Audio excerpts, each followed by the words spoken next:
उस रात बहुत तेज बारिश हो रही थी। आसमान में बिजली कड़क रही थी और हर एक चमक के साथ मेरे कमरे की खिड़की का शीशा हल्का सा कांप जाता था। रात के करीब 11 बज चुके थे और मैं अकेला था। माँ पापा गांव गए थे और मैं पहली बार इतने लंबे वक्त के लिए घर पर अकेला रह रहा था। बाहर का मौसम इतना डरावना था कि टीवी या मोबाइल भी देखने का मन नहीं कर रहा था। बस खिड़की से बाहर झांक रहा था और बारिश की आवाज सुन रहा था। बारिश की वो लगातार आवाज, उसके बीच कुत्तों के दूर से भौंकने की आवाजें और कभी कभी बिजली की तेज कड़क, सब कुछ मिलकर ऐसा माहौल बना रहे थे जैसे कुछ अनहोनी होने वाली हो। मैंने खुद को समझाया कि ये सब मेरे दिमाग का वहम है, लेकिन अंदर ही अंदर कुछ बेचैनी सी हो रही थी। ऐसा लग रहा था जैसे कोई मुझे देख रहा हो या शायद कोई मेरे बहुत पास है, लेकिन दिखाई नहीं दे रहा। करीब 11:30 बजे मैंने रसोई से पानी लेने के लिए कमरे का दरवाजा खोला तो लगा जैसे बाहर किसी ने जल्दी से पर्दे के पीछे छुपने की कोशिश की हो। मैं कुछ सेकंड तक वहीं खड़ा रह गया। शायद खिड़की के पर्दे हवा से हिले होंगे, मैंने खुद को यही कहा। लेकिन अब मेरी धड़कनें तेज हो चुकी थीं। मैंने रसोई से पानी लिया और वापस अपने कमरे में आ गया, लेकिन इस बार दरवाजा बंद नहीं किया। शायद दिल के किसी कोने में मैं चाहता था कि अगर कुछ है तो सामने आ जाए, लेकिन कुछ नहीं हुआ। लेकिन जब मैंने बिस्तर पर लेटते ही अपना मोबाइल उठाया तो उसमें एक नया नोटिफिकेशन था, unknown device tried to connect your Bluetooth. मैं हैरान रह गया। उस वक्त मेरे घर में कोई दूसरा डिवाइस नहीं था और ना ही मैंने किसी को ब्लूटूथ से कनेक्ट करने की इजाजत दी थी।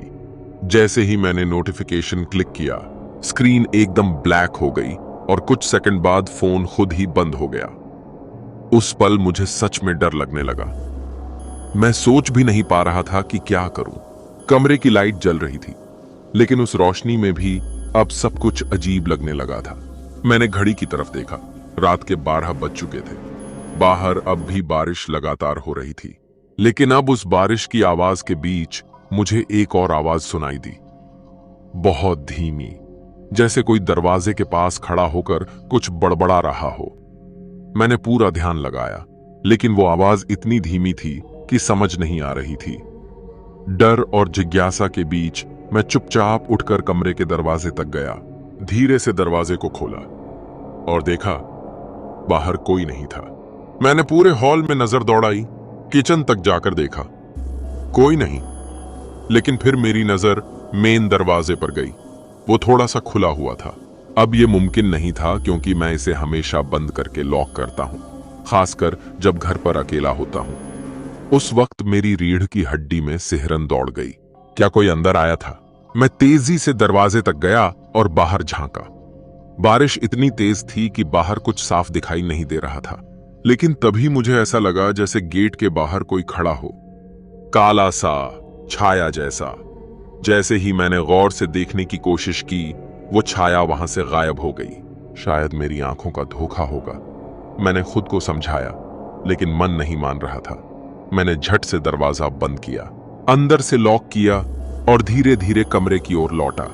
पर जैसे ही मैंने कमरे का दरवाजा खोला, मेरा कलेजा मुंह को आ गया। कमरे की लाइट बंद थी, जबकि जाते वक्त मैंने लाइट ऑन रखी थी।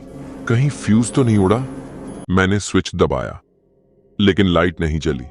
तभी मेरे पीछे किसी की तेज सांसों की आवाज आई। मैंने बिना पीछे देखे झट से कमरे का दरवाजा बंद कर लिया और बिस्तर के पास जाकर दीवार से टेक लगाकर बैठ गया। दिल जोर जोर से धड़क रहा था, पसीना बह रहा था और दिमाग सुन्न हो चुका था। अब कुछ भी सोच पाना मुश्किल हो गया था। मुझे नहीं पता वो आवाज किसकी थी, लेकिन वो इंसानी नहीं लग रही थी। और तब मुझे याद आया, पिछले साल इसी घर में एक हादसा हुआ था, जिसके बारे में मां अक्सर बात करने से कतराती थी। क्या आज की रात उससे जुड़ी है? मैं दीवार से टिककर उस सन्नाटे को सुन रहा था जो अब कमरे में फैल चुका था, लेकिन वो सन्नाटा पूरी तरह खामोश नहीं था। उसमें हल्की हल्की सी आवाजें थीं, जैसे कोई जमीन पर कुछ घसीट रहा हो। मेरी सांसें रुक गई थीं। एक पल को ऐसा लगा कि अगर मैंने कोई हरकत की तो वो चीज मुझे देख लेगी। मैं कुछ देर तक यूं ही बैठा रहा, बिना हिले डुले।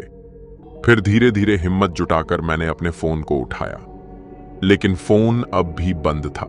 मुझे कुछ समझ नहीं आ रहा था।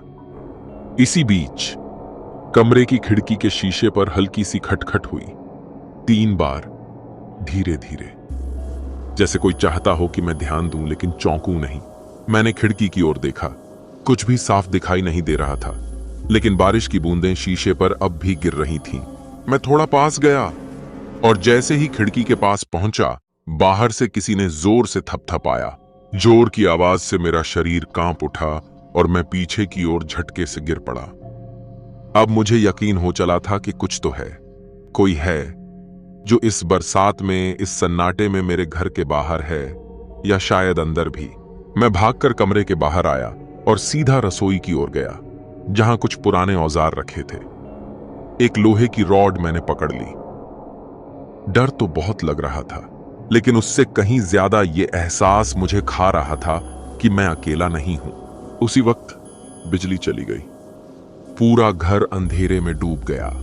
सिर्फ बारिश की आवाज, मेरी अपनी सांसें और बीच बीच में किसी चीज के गिरने जैसी हल्की आवाजें, ये सब अब ज्यादा डरावनी लगने लगी थीं। मैं दीवार के सहारे धीरे धीरे चलता हुआ हॉल में आया और वहीं किसी कोने में बैठ गया।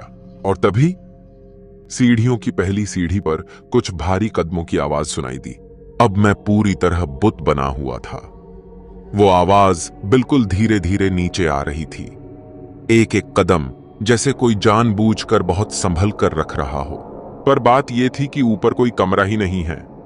सीढ़ियां छत की तरफ जाती हैं और छत का दरवाजा हमेशा बंद रहता है।